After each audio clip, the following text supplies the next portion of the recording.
Me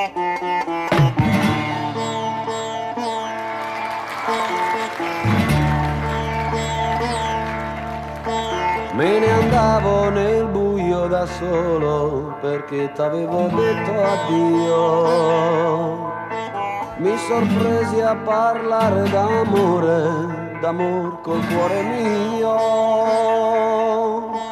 Ad un tratto sentì che i miei occhi eran pieni di lacrime,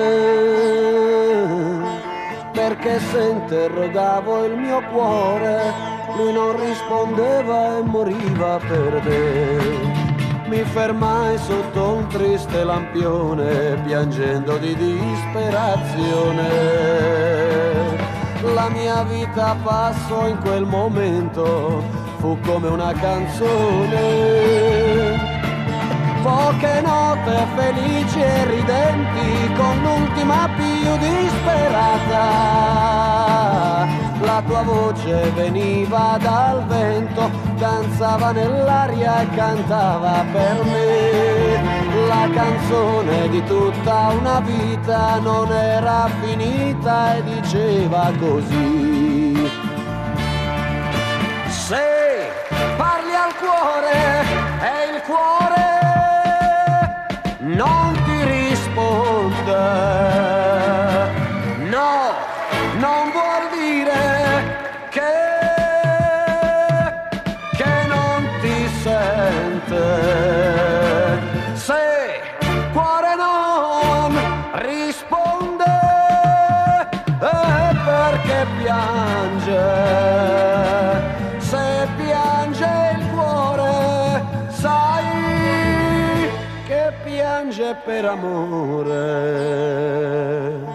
Poi scomparve il tuo canto in un volo, rimase il vuoto e un uomo solo. Ed allora sentì che l'amore tornava nel mio cuore. Corsi a casa felice sperando la mia ragazza ci trovai. L'abbracciai forte e perdutamente, baciando il suo volto e piangendo con lei. Con amore dolcissimamente la vita io dissi la dedico a te.